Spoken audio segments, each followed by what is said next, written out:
ስሜ ቄስ ኃይሉ ዘሪሁን እባላለሁ። የሐዋርያት ቤተክርስቲያን ቄስ ነበርኩ። የወልቂጤ ከተማ መጋቢና ባሉት 10 ወረዳዎች ላይ አገለግል ነበር። ከዛ ከወጣሁ ቆይቷል።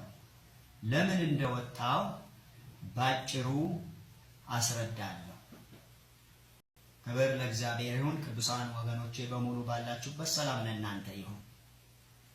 አንደኛ ብዙ ወገኖች ለምን ከዛ ወጣ የሚል ጥያቄ ያቀርቡልኛል። እንዴት ከእውነቲቱ ቤተክርስቲያን ከእውነተኛይቱ ቤተክርስቲያን እንዴት ወጣ ይሉኛል። እኔ ግን የወጣሁበት ነገር ዛሬ በዚህ ባጭር ቪዲዮ አስረዳለሁ። አንደኛ እምነቱ የተመሰረተው በህልም ነው። ቢሾፕ ተክለማርያም ገዛኸኝ በህልም ነው ይሄንን እምነት የመሰረቱት። ይህም ስም ማጥፋት ሳይሆን ማስረጃ አለኝ፣ ምንጭ ጠቅሼ ነው የምናገረው። ዶክተር ተስፋዬ ሮበሌ ውሃውና ስሙ ብሎ በሐዋርያት ቤተክርስቲያን በጻፈው መጽሐፍ ላይ ገጽ 14 ላይ መመልከት ይቻላል። ይኸውም ማንበብ እችላለሁ እዚህ በእጄ ስላለ።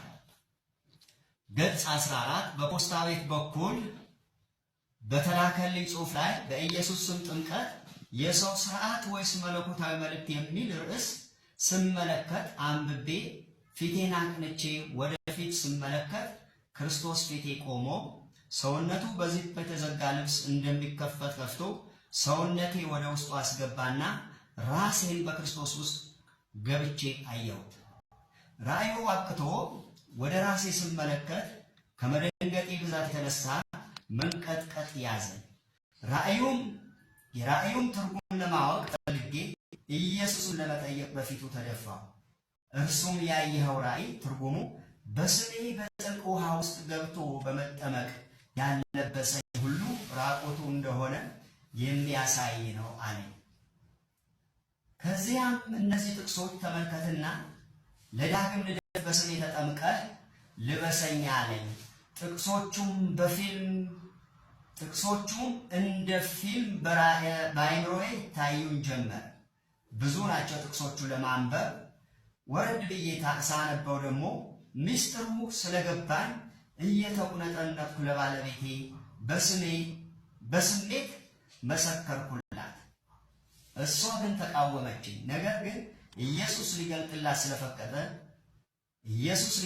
ስለፈቀደ በጣም ታማ ባልጋ ላይ ያለች ከስቃይዋ የተነሳ ስትወራጭ ደንግጣ ያችን አንብቤ የተለወጥኩበትን መጽሔት በእጇ ነካቻትና ከዚያም አንስታ ማንበብ ጀመረች።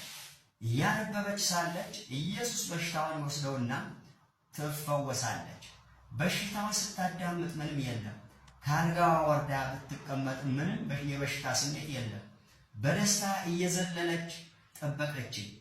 መፈወሷን አስገርሞኝ ሳመሰግን ጌታ ኢየሱስ መጠመቅ እንዳለብን ተናገረን።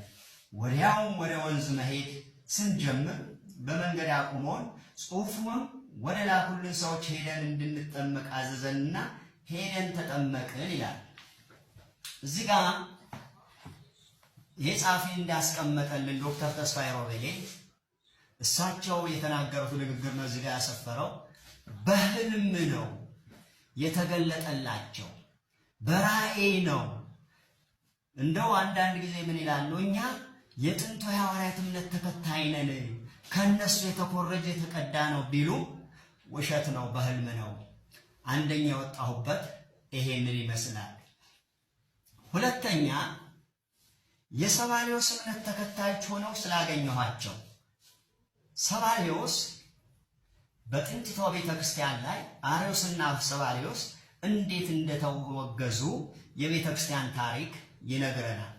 ለዚሁም ማስረጃ አቀርባለሁ፣ ስም ማጥፋት አይደለም። ኢየሱስም ማን ይሉታል? ተክለማርያም ገዛኸኝ በ1974 የታተመው መጽሐፋቸው ላይ እንዲህ ይላል። ለማሳጠር ያህል የሰባሌዎስ ትምህርት የተመሰረተው በቆላስይስ 2:9 የመለኮት ሙላት ሁሉ በክርስቶስ ውስጥ ተገልጦ ይኖራል በሚል ነበር። የዶክትሪናቸውን ሲያብራሩ አብ ወልድ መንፈስ ቅዱስ የአንድ አምላክ መገለጫ ሞዴል እንጂ ሶስትነትን አያንጸባርቅም፣ እግዚአብሔር ሶስት ሰዎች ሆኖ ተገልጦ አያውቅም እያሉ ነበር። በኢሳይያስ 9:6 መሰረት ኢየሱስ ክርስቶስ የዘላለም አባትና ኃያል አምላክ ነው ይሉ ነበር። ይሉና ከ325 ዓመተ ምህረት ጀምሮ እስካለንበት ዘመን ድረስ ጸንተው የየግላቸው ዶክትሪን በማስፋፋት ላይ ያሉት ሃይማኖቶች አንደኛ ትሪኒቴሪያኒዝም አንድ አምላክ በሶስት አካላት ይኖራሉ ብሎ የሚያምን፣ ሁለተኛ ቢኒትሪያኒዝም በሁለት አካላት የሚያምን፣ ሶስተኛ የክርስቶስ አምላክነት የካዱ ሞኖታይዝም፣ አራተኛው በደንብ ስሙ እግዚአብሔር ክርስቶስ ኢየሱስ ነው ብሎ የሚያምን ሞኖታይዝም ናቸው። በአራተኛ ተራ ቁጥር የተጠቀሰው እኛ የምንከተለው የሐዋርያት ሃይማኖት ከዚህ በታች ያሉት ጥቅሶች መሰረትን ያደርጋል። ራሳቸው ቢሾፕ ተክለ ማርያም እንደመሰከሩት እኛ የሰባልዮስ እምነት ተከታዮች ነን ይላሉ። ቅዱሳን ወንድሞች እህቶች፣ ይሄ መጽሐፍ በእጃችሁ ያላችሁ ክርስቲያኖች ገጽ 4 ገጽ 3 አንብቡ። ስለዚህ ሁለተኛ የወጣሁበት ሳስረዳ የሰባልዮስ እምነት ተከታይ እንጂ የሐዋርያቶች እምነት ተከታይ አይደሉም። ሶስተኛ ከሰማይ የመጣ ሰማያዊ ሥጋ ተገለጠልን ስላሉ ከሰማይ የመጣ ሥጋ መጽሐፍ ቅዱስ አያስተምረንም። ይሄ የቢሾፕ ተክለ ማርያም መገለጥ ይባላል። ይሄ ከሰማይ ሥጋ መጣ ማለት ኢየሱስ ክርስቶስ ከድንግል ማርያም መወለዱን ያስክዳል፣ ሰብአዊነቱን ያስክዳል፣ የአብ የወልድ መንፈስ ቅዱስ ትምህርትን ያፋልሳል። በዚህ ምክንያት ራሴን ከዛ ቤት ለይቻለሁ። ክብር ለእግዚአብሔር ይሁን።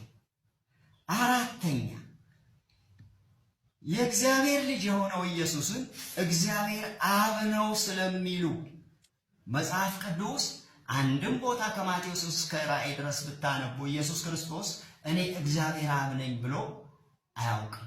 የእግዚአብሔር ልጅ ነኝ፣ አብ ላከኝ፣ የሰው ልጅ ነኝ፣ አብ አዘዘኝ፣ አብ ሁሉንም ስልጣን ሰጠኝ፣ አብ ለማዳን ልኮኛል እያለ ተናግሯል እንጂ በዚህ ምክንያት ኢየሱስ ክርስቶስ ያላለውን መጽሐፍ ቅዱስ ያላለውን ኢየሱስ ክርስቶስ እግዚአብሔር አብ ነው ስለሚሉ ራሴን ከዚህ ትምህርት አግልያለሁ።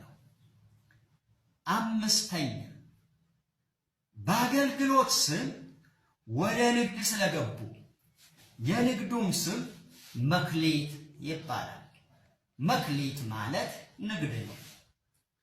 አንድ ነጋዴ ለትርፍ እንደሚሰራ ትርፍ የሚያገኙበት መንገድ ነው። ይሄ መክሊት በመላው ኢትዮጵያ በሶስት አደረጃጀት ተደራጅተው የእናቶች አገልግሎት፣ የአባቶች አገልግሎት፣ የወጣቶች አገልግሎት ተብሎ ህዝቡን የሚበዘብዙበት መንገድ ስለሆነ ከዚህ ራሴን አግልያለሁ። ስድስተኛ የሙታን ትንሣኤ ስለሚክዱ መጽሐፍ ቅዱስ እንደሚነግረን ሙታን የማይበሰብሱ ሆነው ይነሳሉ ይላል። እነሱ ግን ሰው በኢየሱስ ክርስቶስ ስም ሲጠመቅ የክርስቶስ ሥጋ ይለብሳል፣ በተውሶ ሥጋ ይነሳል ይላሉ። መጽሐፍ ቅዱስ ግን ክቡር ሥጋውን እንዲመስል የተዋረደውን ሥጋችን ይለወጣል። ይህ ሥጋ ይለወጣል፣ ሙታን የማይበሰብሰው ሆነው ይነሳሉ ይላል እንጂ ከሰማይ ይመጣል አይልም። ስድስተኛ በዚህ ሁኔታ ራሴን ከዛ ቤት አግልያለሁ። ሰባተኛ የዳዊት ዘር የሆነው ኢየሱስን ስለማይቀበል መጽሐፍ ቅዱስ በትክክል እንደሚነግረን የአብርሃም ዘር ነው ይላል፣ የዳዊት ዘር ነው ይላል፣ ከዳዊት ዘር መጣ ይላል። እነሱ ግን ይሄንን በተሳሳተ መንገድ ተርጉመው ለምዕመኖቻቸው የተስፋ ዘር ነው እንጂ የዳዊት ዘር የሚል የለም ብለው ስለሚክዱ በዚህ ምክንያት ራሴን ከነሱ ወይም ከዛ እምነት ወይም ከዚህ ኑፋቄ እምነት ራሴ ለይቻለሁ። ስምንተኛ አብም ኢየሱስ ነው። ወልድም ኢየሱስ ነው። መንፈስ